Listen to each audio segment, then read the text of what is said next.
the Rider's Edge podcast, a platform to share conversations about the health and wellness of horse and rider. I'm your host, Farley Schweigert. Hey y'all, this is Farley with Rider's Edge podcast, and today I have two very special guests with me. I am very excited to introduce to you guys Jim and Hanna from Flair Strips. Welcome to the podcast, guys. Thanks for having us. We're excited. Thanks, Farley. Excited to be here. I'm very excited to have this conversation today. But first, before we get started, kind of introduce yourselves and kind of tell us a little bit about your story. Hanna? So I was an economics professor up in the Fargo area and relocated a few years ago. I was looking for a complete change out of the academic setting and came across a post to work at Flair and joined the Flair team about 2.5 years ago. Started packing boxes and fulfilling customer orders, and over time have worked my way up to the director of operations. And so I handle a lot of the day-to-day activities here at the office. And so I originally started Flair with Dr. Ed Block in somewhere in the late 90s, the very late 90s. And we've continued on with Flair Strips. This has been our 20th year.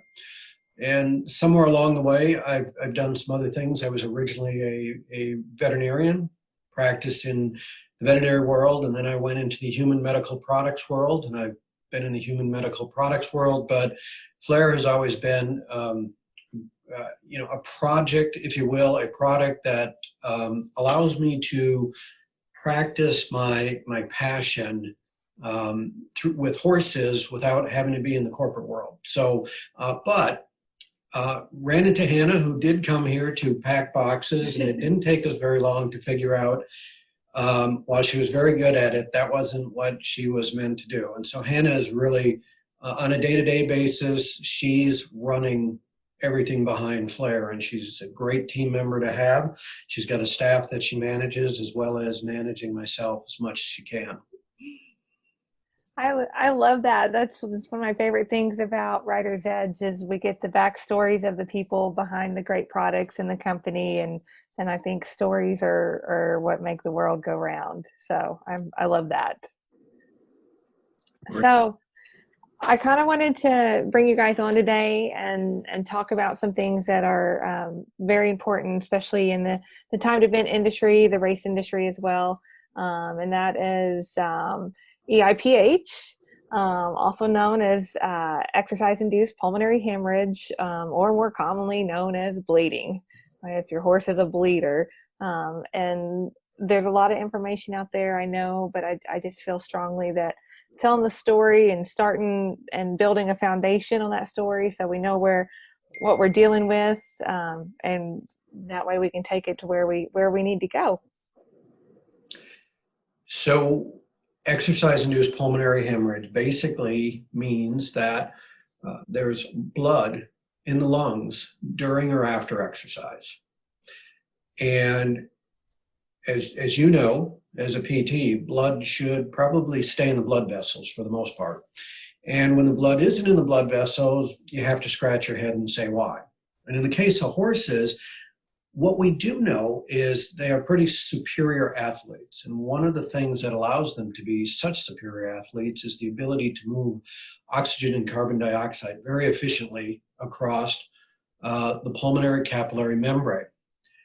So it's a double-edged sword, because this membrane is very thin and it's very fragile. And that's wonderful to allow this oxygen and carbon dioxide exchange to occur. But the downside of it is it's very fragile. And so what the horse is a very finely tuned athlete, and we can push it one way or another. And with any elite athlete, when we push them to their limits, there is the possibility for injury. And so the best thing to do is be mindful of that and do what we can to reduce it. But so you can think of EIPH as it is a stress-induced issue. The more we push them, the more likely it's going to occur. But it's not any different than any other athlete, a baseball player or a roper shoulder, right? We're pushing our bodies to the limit to capitalize, if you will, on those talents that we want to perform with. And so we want to be mindful of what's going on and adjust appropriately. So we need to have a good understanding of what the condition is and why it's occurring. So let me ask you this, like, that's a great explanation of how that happens. And in your opinion, what are some of the factors that would cause that, not just pushing that athlete, that equine athlete to the limit? Is it a fitness level issue? Is it a management issue? Different things, what are some other different things going on with EIPH? I know you guys have studied and worked on this for a very long time. Any thoughts on that? Yeah, that's a really good question. It is indeed a management issue. It's probably a little bit less of a fitness issue. Okay. And so let's take a step back and think about the lungs in the horse's body. When you start a young horse out, their muscles and bones are really the rate-limiting anatomical feature. Mm-hmm. Their lungs are very good at moving the carbon dioxide and oxygen back and forth and doing what it needs to do at that level of training. But over time, as we put more concussion on those bones, they start to get stronger. As we push the muscle system, the muscles are more capable of utilizing the oxygen and putting out carbon dioxide. They're more capable of using the nutrients. Their fibrils go up, and we build more muscle mass and more bone mass. But we haven't done anything to the lungs, because the lungs don't have any muscle in them. They don't have any bone in them. They're just a tissue that allows for carbon dioxide and oxygen to move back and forth. And so as that horse gets fitter and fitter and fitter, what happens is now the bones and the muscles are no longer the rate-limiting organ. It's the lung. And so you can exercise that horse as much as you want, but the lungs haven't changed. The lungs kick back and forth the same amount of oxygen they always did. The only thing you can do to lungs is damage them and make them less efficient. But their capability of moving oxygen and carbon dioxide doesn't get better. Horses' lungs don't train. And even humans, when we go out and take a run and say, oh, I feel it in my lungs. No, what happens is your muscles become more efficient at utilizing the nutrients it has, et cetera, and it builds up enzyme systems that utilize more effectively. But when you go back and look at the lung tissue itself, nothing has changed. The rates of oxygen and carbon dioxide moving back and forth stays the same. So that's the anatomy part of it. The management part of it is, it's a tissue that we want to keep healthy. And if that animal is subjected to ammonia, a lot of irritants, pollen, dust, viral infections, all of those are conditions that can exacerbate, that can make the EIPH worse. And those are things we can do with management. So then what we really need to talk about is, so oxygen and carbon dioxide go back and forth. So why does the blood leak out? And that we can go into a little bit more background to let you know. So when we talk about that, if you think of a horse that's running, number one, when a horse runs, they take in one stride for every breath. And we've got some things on our website where you can see where we've mapped that out. And so you can think of a horse as a giant bellows. As they're extending their stride and they're bringing their legs out, they're pulling air in. And after those lead legs hit the ground and the hind ends coming forward, it's shoving the air back out again. And you get into a rhythm of pulling oxygen in and pulling oxygen out. One breath for every stride. Now let's go down to the lungs and figure out what's happening when we're asking them to go faster. Because when we ask them to go faster, they have to pull in a lot more air. And if you're thinking of a bellows again, and you think of an old-time bellows on a fireplace, and you're trying to pump air in as fast as you can, you're moving quicker and quicker to bring more air to that fire. In this case, you're bringing more air into the lungs so that there's more oxygen available to get onto the red blood cells, get distributed through the body, and provide it to the muscles.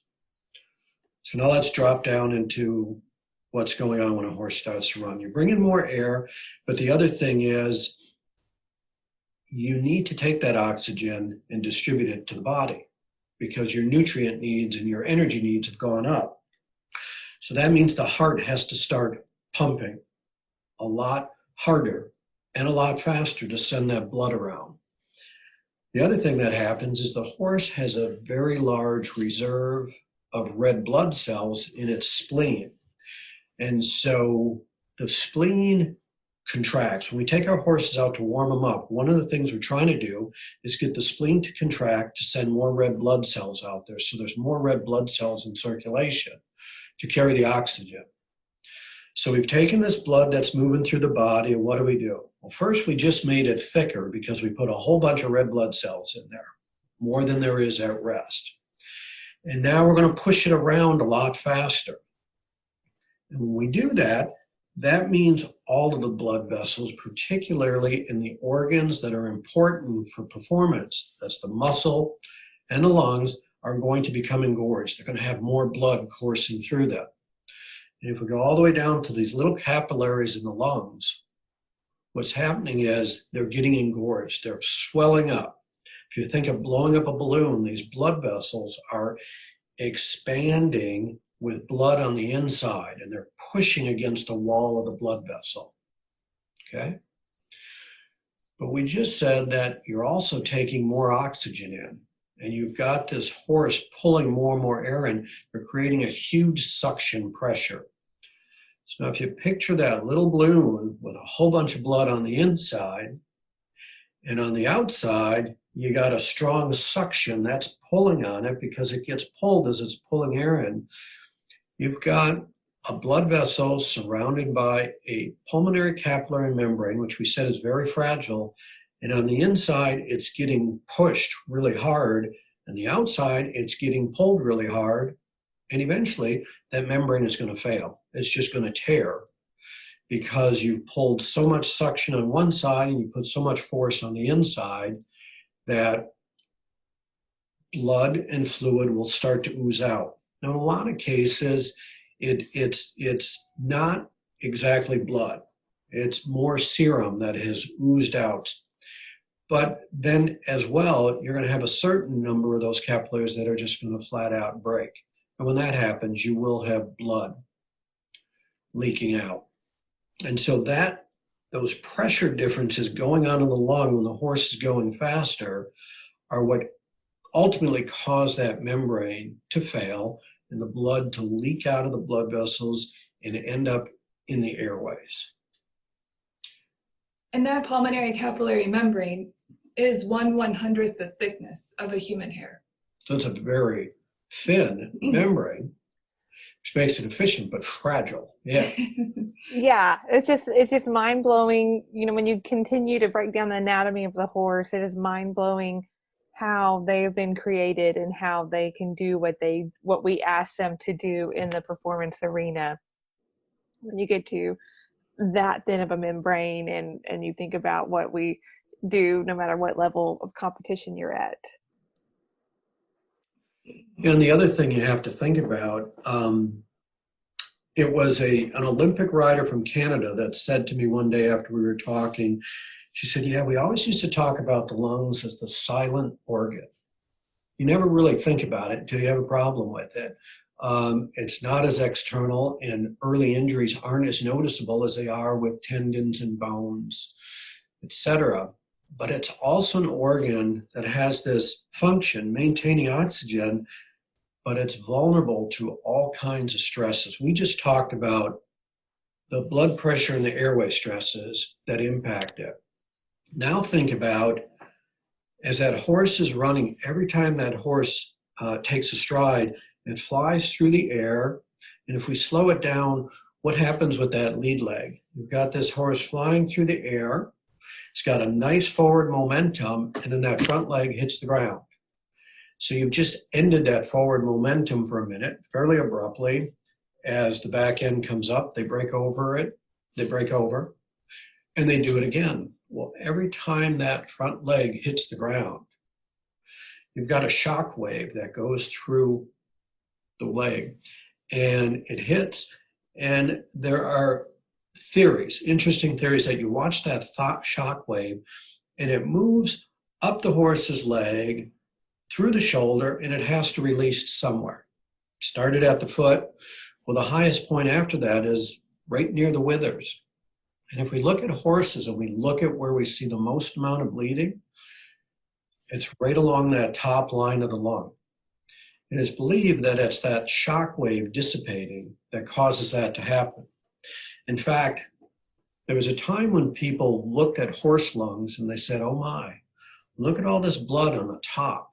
We see all this bleeding along the lungs. You know what? When you put a rider on their back and they're bouncing up and down, they're causing these horses to bleed. But when we put them on treadmills, when they didn't have a rider on their back, guess what happened? They bled in the same spot. So it's not the rider that's on their back. There's something else going on. And then the other place you see bleeding is on the back side of the lung. So what's on the other side of the lungs is the guts. So we talked about this horse flying through the air, all this forward momentum, and then that lead leg hits the ground. Well, the guts didn't know the leg was going to hit the ground, and they come slamming forward. And with every stride, they're bouncing on the back of the lungs. And that is called the visceral piston theory. The viscera, the guts, they act like a piston, and they come up and slam the lungs. So we've got these airway factors. We also have these concussion factors as well, just in what we asked them to do. So for example, there was a year in the United Kingdom, all the jumpers were bleeding like they had never seen before. And the problem was they were having a very dry year. And the result of that dry year, the ground was harder. And because the ground was harder, when these horses were going over the fence and that lead leg would hit the ground, guess what? Impact, concussion, trauma. And so you could see more bleeding. So there are multiple factors that come together that cause exercise-induced pulmonary hemorrhage. And so to your point about management, yes, when you have multiple things that come together to cause some type of event, there's not going to be a silver bullet that's going to solve it, because we don't have silver bullets typically that come at it from 5 directions. And so it's management. And we think about all the different things we can do to come together to help reduce the chances of it happening. So maybe if we could run them on pillows or run them in water, less the concussion factor, but you end up having more air pressure factors that play a role. And so it's all of these things we're trying to balance. And so for what you're doing, the reason we love it is it's educating people more and more about it so they can think about all these factors and just think about the things you do with your horse on a day-to-day basis and how can I manage to make sure we're doing all we can to keep them healthy. Oh, absolutely. Like I've learned so much in just a few minutes we've been talking, and maybe I'm frustrated too because I thought I knew all my management factors that I had. Now I've learned I gotta look at these other things too with the ground and the concussion and boy, if we start talking about ground, if we get some barrel racers going, then we might have us a heck of a deal.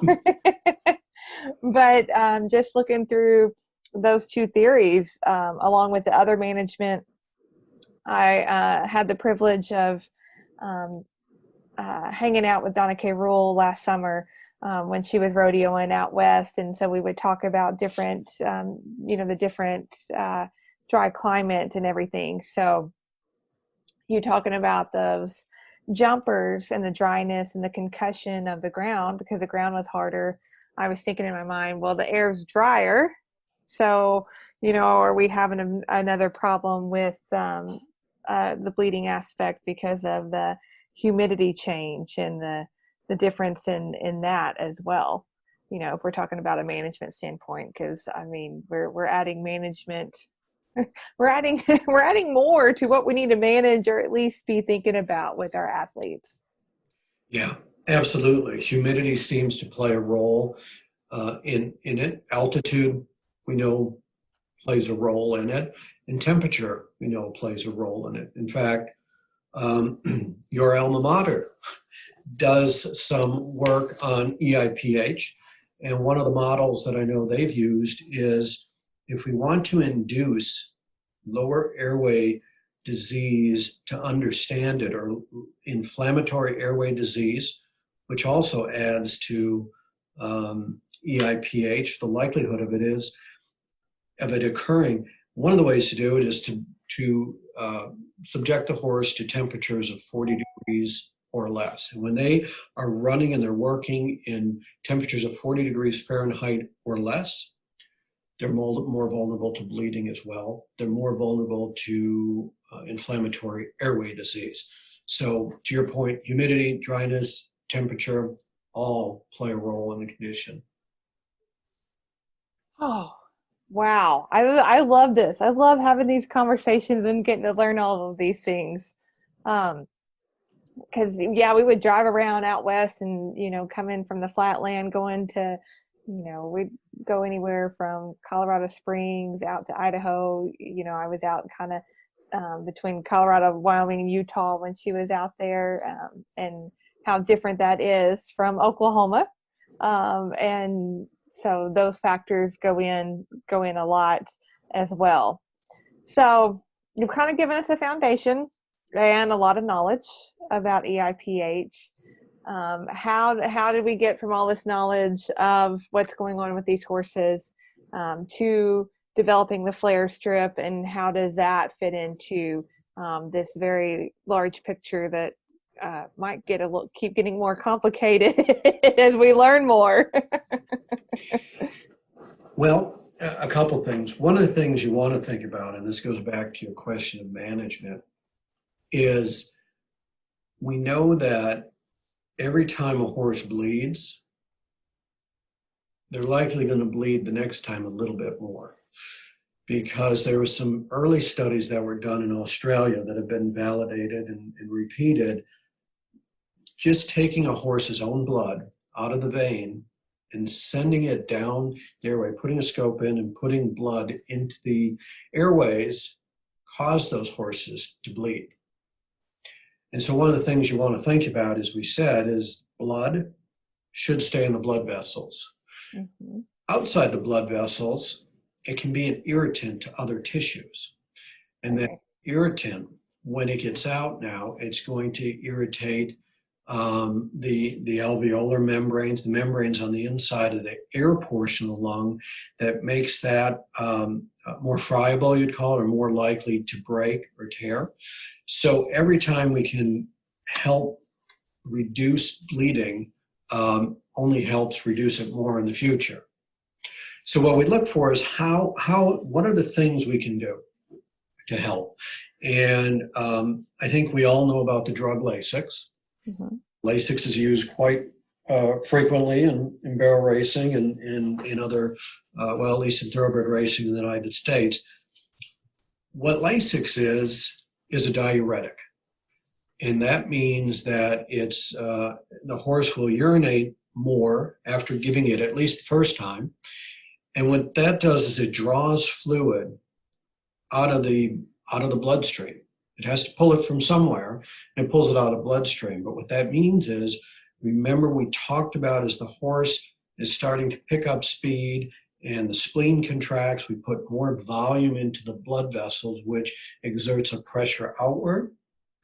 Well, now if you've given a diuretic and you've pulled some of the fluid volume out of the blood vessel, that's going to reduce the pressure on the inside. And so they're going to be less likely to bleed.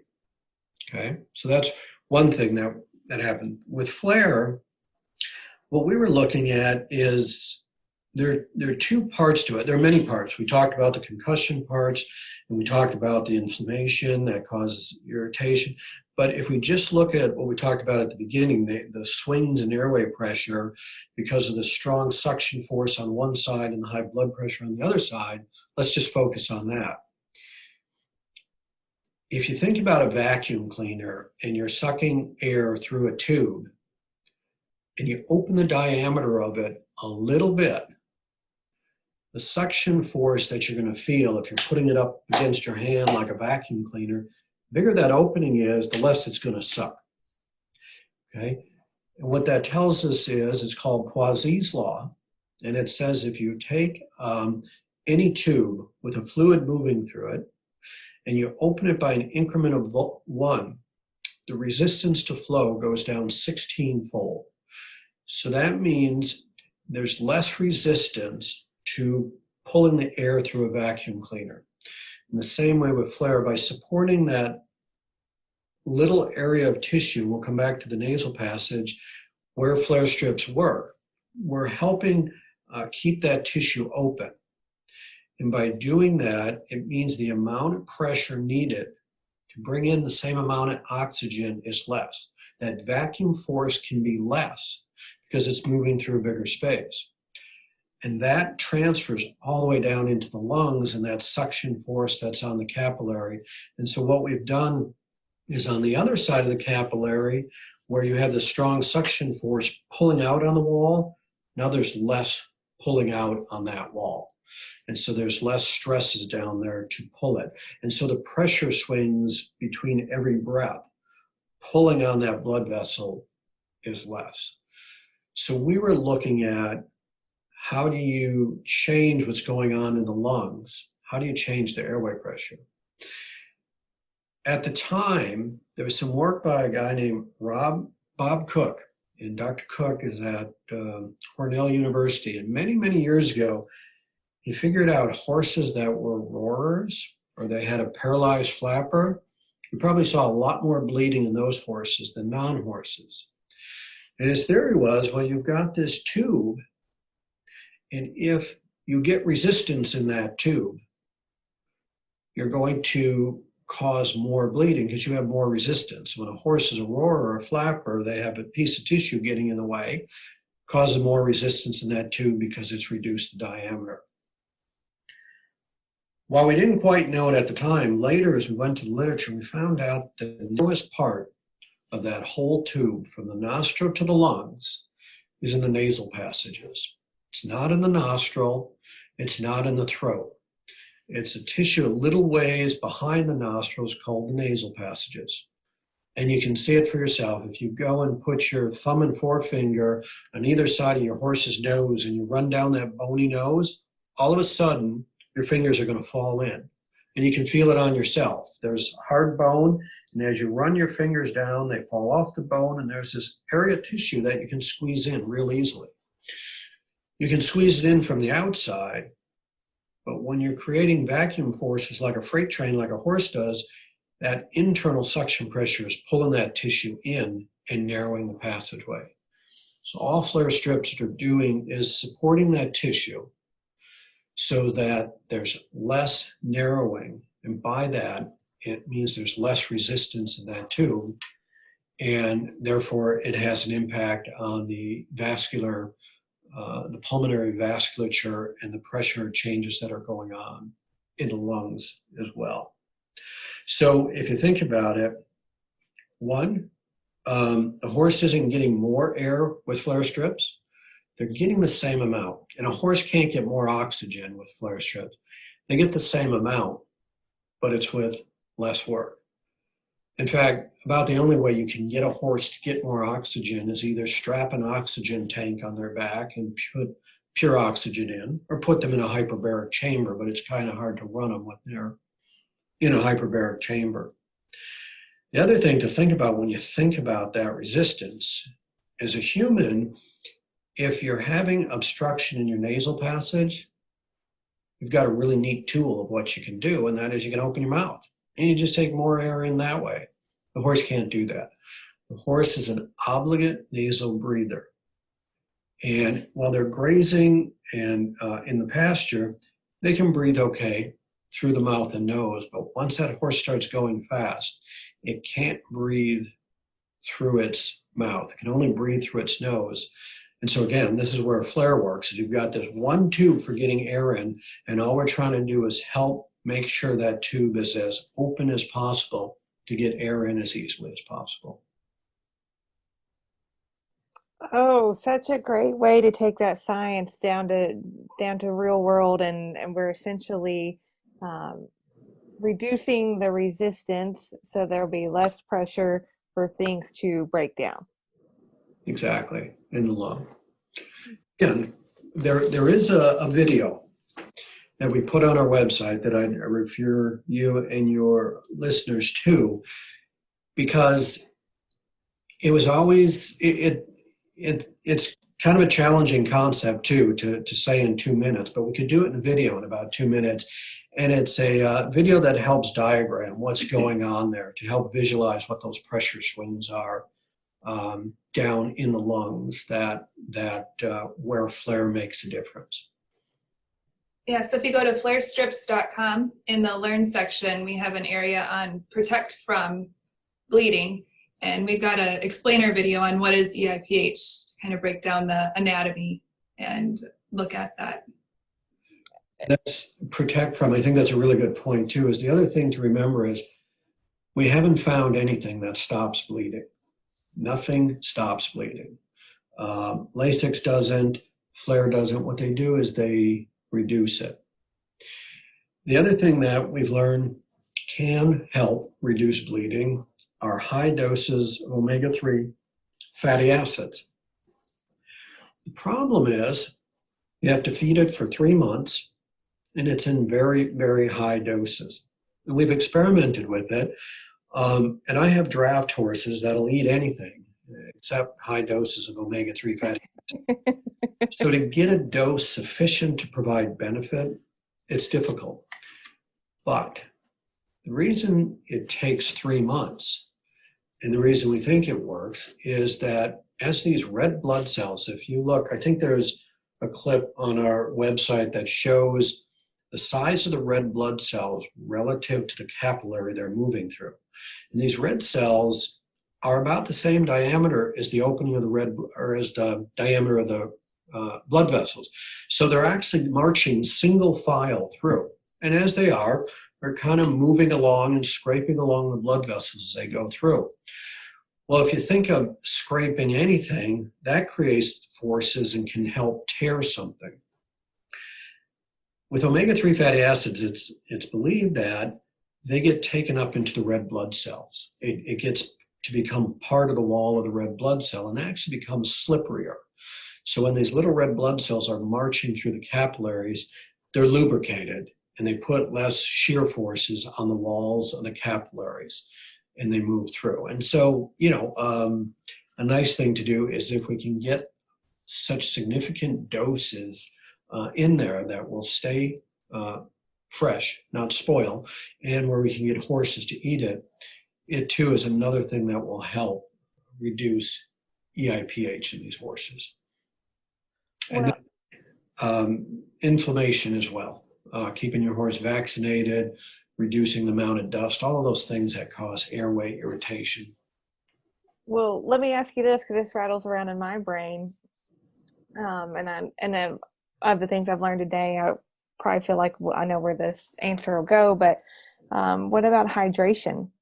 We know in the human body as well as with horses that hydration is super important. And people who use Lasix and manage through Lasix know all the rules about hydration and pulling horses off of water and everything. But are we missing the boat and not looking at hydration from a different standpoint, because it makes all the tissues work better? It's going to allow things to be carried a little bit faster, yes, through the physiology of things. So do we need to look at hydration differently for these athletes? Yeah, and I think the traditional mindset, though, has been what you said. It's backing off, giving fluid from a couple perspectives. I think one is you're essentially to the blood pressure if you dehydrate them a little bit, and you're probably reducing the weight of the gut because there's less fluid in the gut because it's shifted.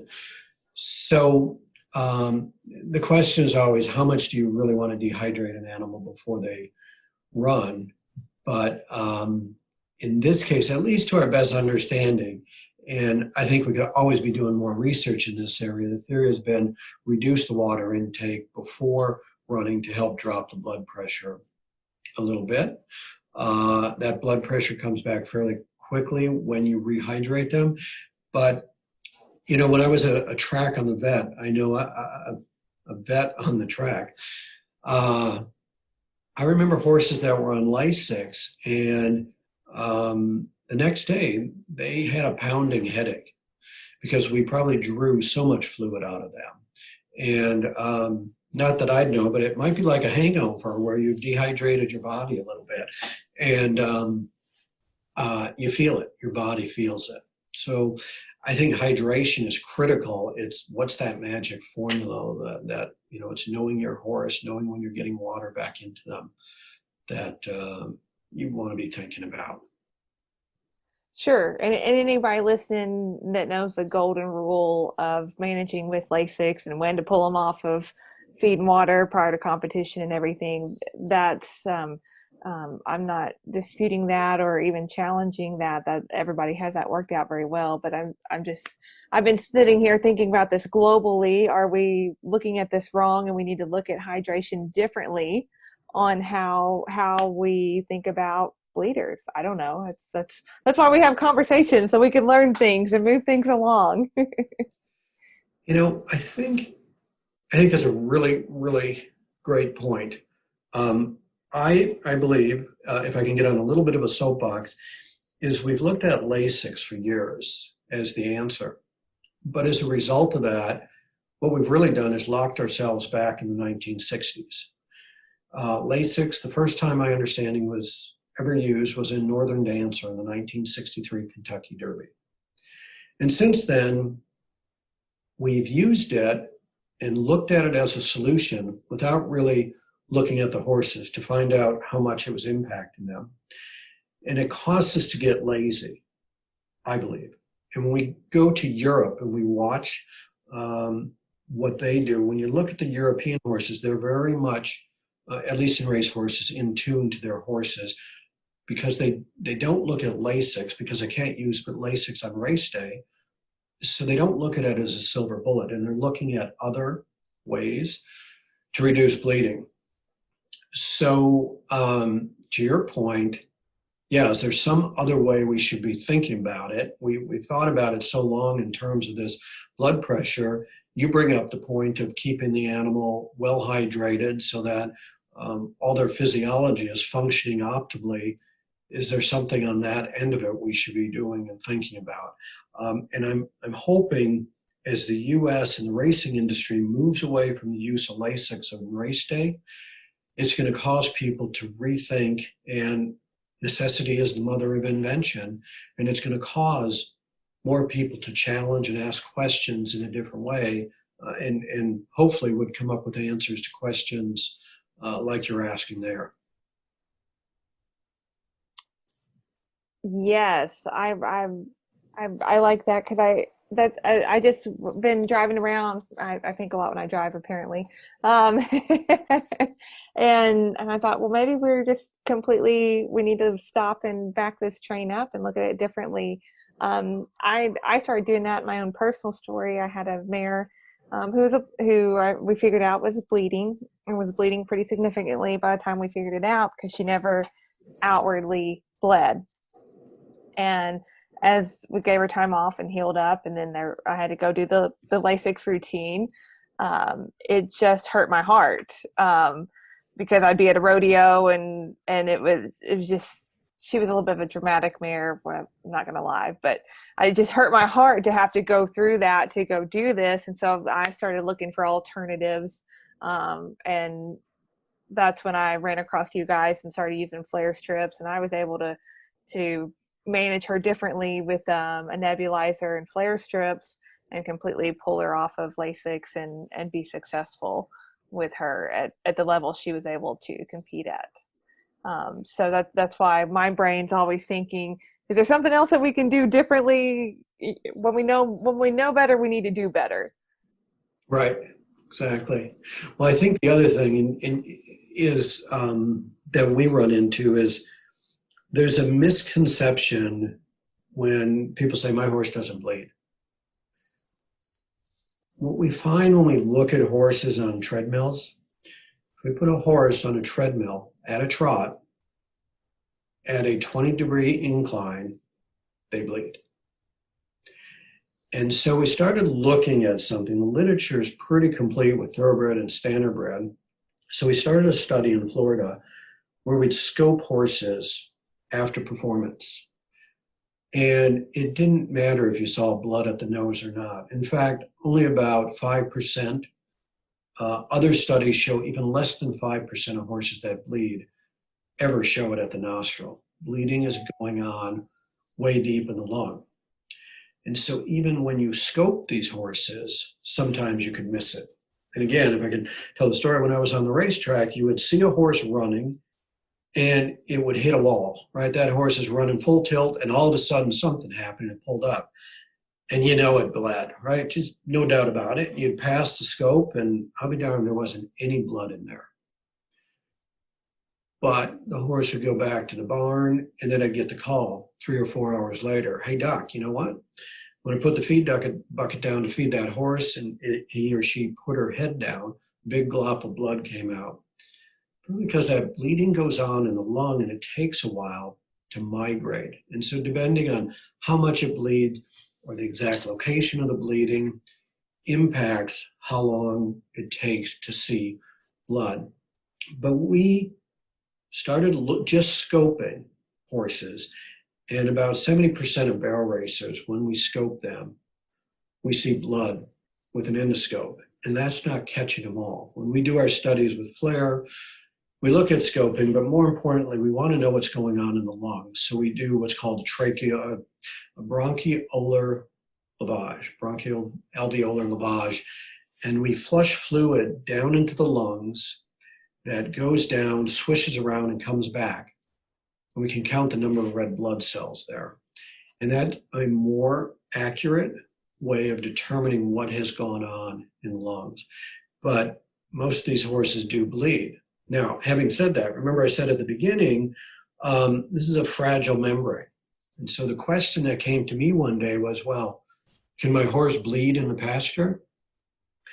And I don't know that anyone has done any particular research on it, but when I polled some of the top people in the exercise-induced pulmonary bleeding arena, everybody came back with the same question. Of course they can bleed in the pasture if they run that hard. It just depends on how much they work and how hard they work.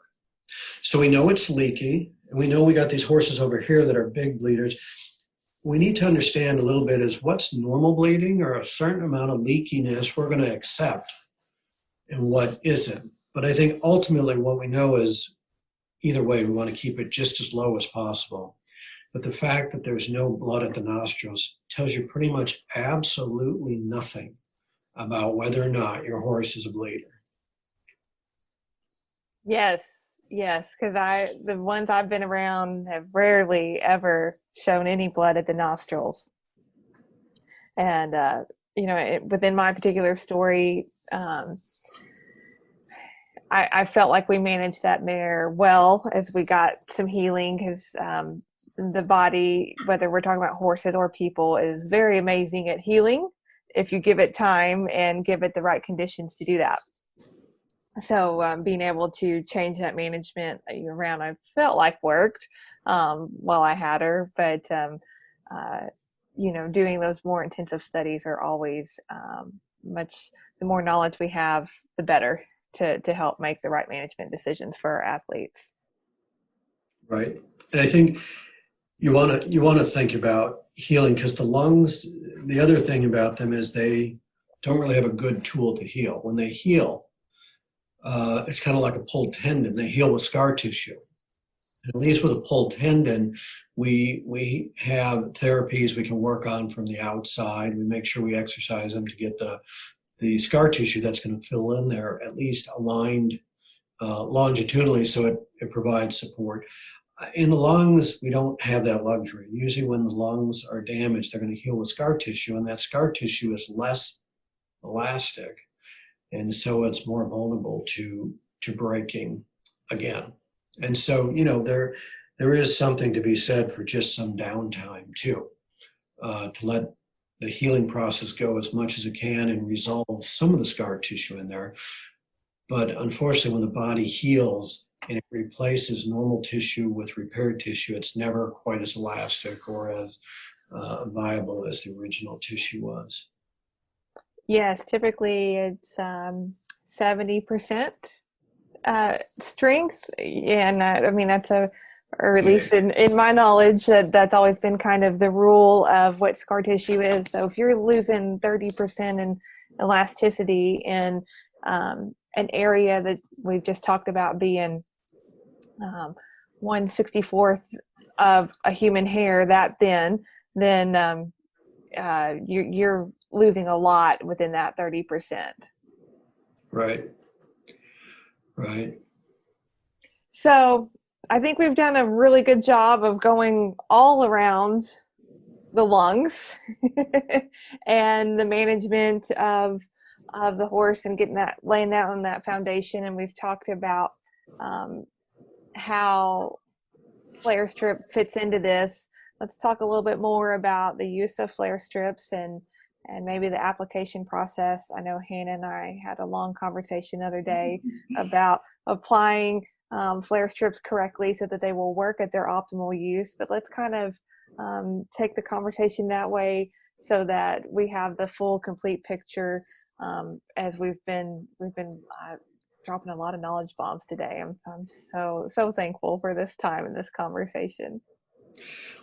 I think that's a really good point, is that if the strip isn't in the right position, it's not going to work. And so I know one of the things that bothers Hanna is we see horses on the internet, social media, and magazines, and when that strip isn't positioned properly, we haven't done our job, but we're trying to. And so, Hanna, I'm going to let you field that one, because Hannah's really on a day-to-day basis worked with people on what kind of questions they have and concerns. So, yeah, and we want to make sure we put out a product that benefits the horse as best as possible, so that the rider who's paying for it gets the most efficacy from their dollars as well. So we want to make sure that the Flair strip is placed so that the top of the strip starts just where that soft tissue begins to be unsupported by bone. If you run your fingers along your horse's face from kind of eyes to nostril, right? So if you kind of are running down their face and feel right where that soft tissue begins to be fully supported by bone, or that tissue starts, that's where you want the top of the strip to start. And there are 3 plastic support bands that you can feel on that Flair strip, and that has the upward lifting force to keep to try to prevent that soft tissue from sucking inward when that horse inhales. So we want that top band to start there.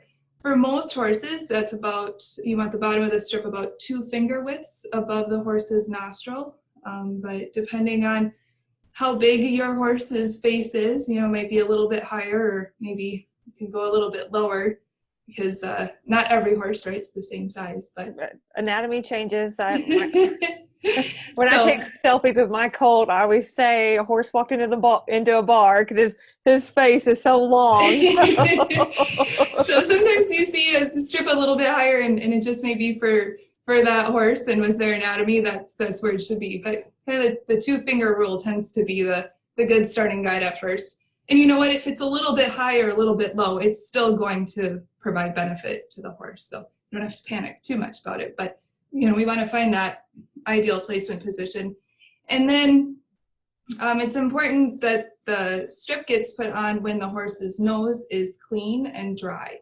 The adhesive on the strip is designed to stick to hair and not to skin. So we tell riders to put it on before you warm up. Sometimes I go to a barrel race and I see riders come in and they do the full warm up on their horse, and then they get off and they go grab their backpack and pull their Flair strip out, and they go to put it on and they say, I can't get my strip to stick. It's because that horse has been warmed up, they're got a little bit of sweat that's forming, and moisture is going to create a barrier for that adhesive to bond to the hair. So we recommend putting the strip on when you're tacking up, before you start exercising that horse, before they start getting sweaty.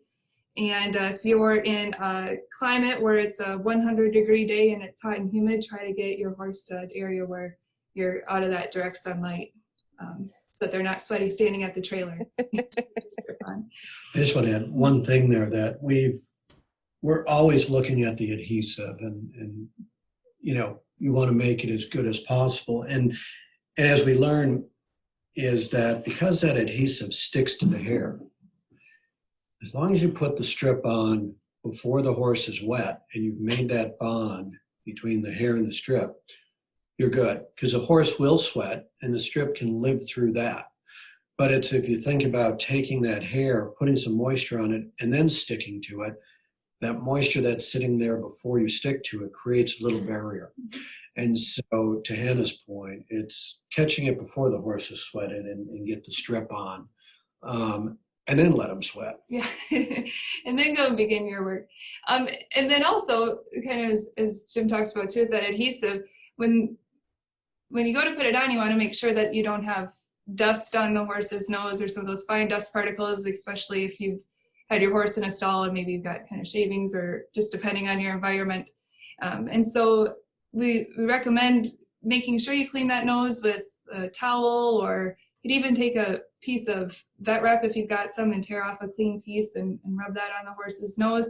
Because it's like if you've got a dusty table and you take a piece of tape and you try to stick it to the table, the tape is going to first stick to the dust and then take the dust off the table, and you're going to need another piece of tape before you get to the actual table.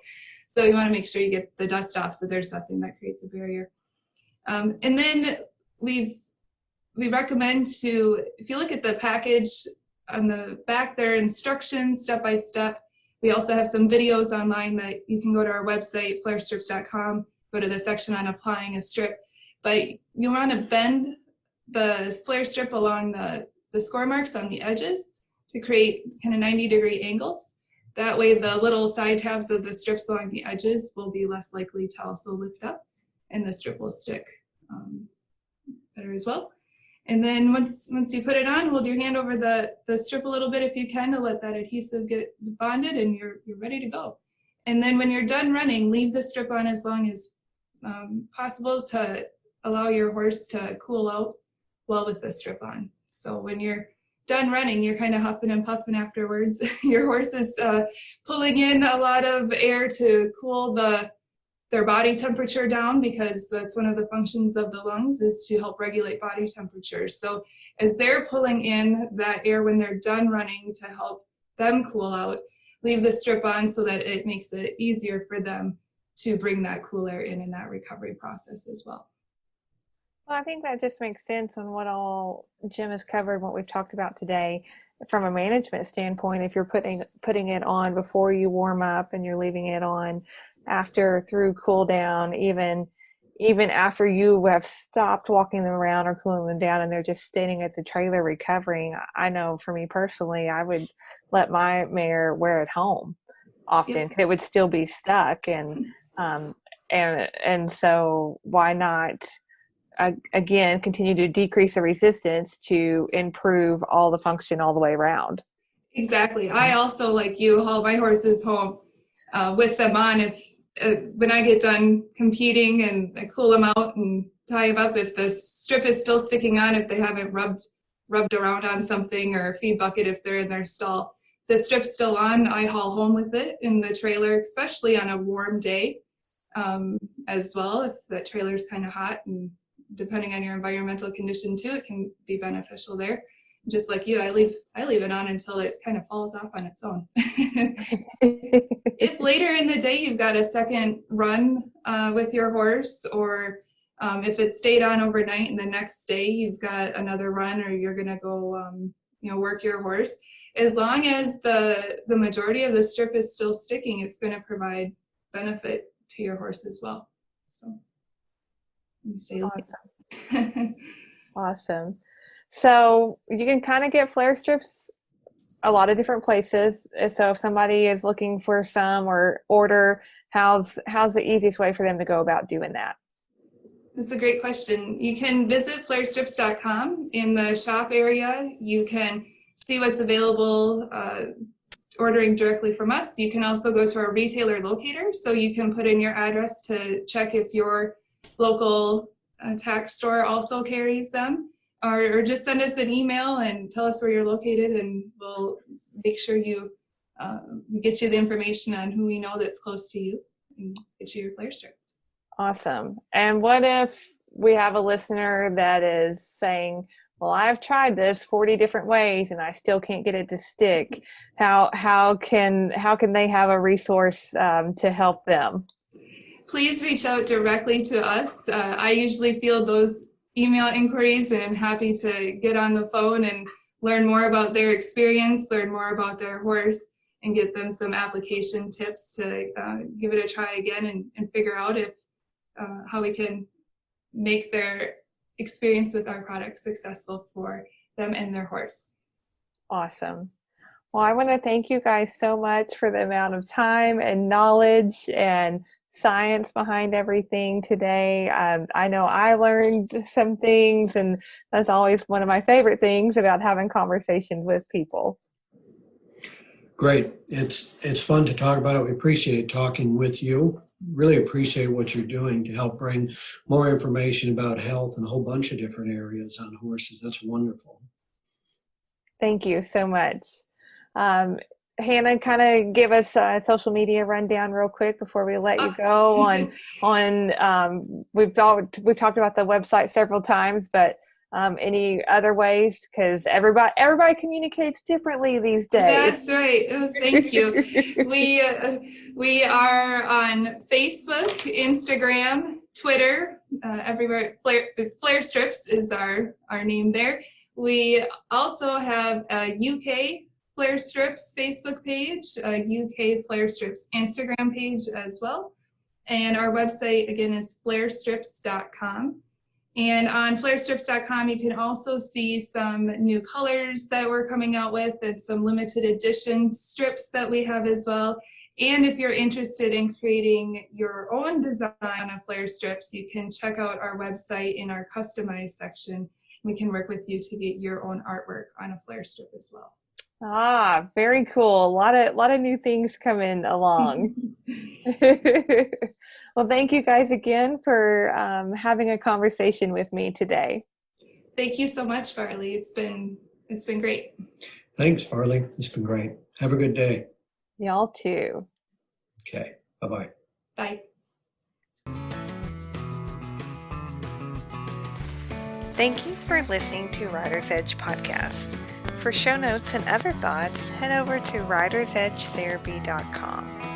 If you would like to stay connected and continue the conversation, head over to my free Facebook group, Rider's Edge Health and Wellness for Horse and Rider.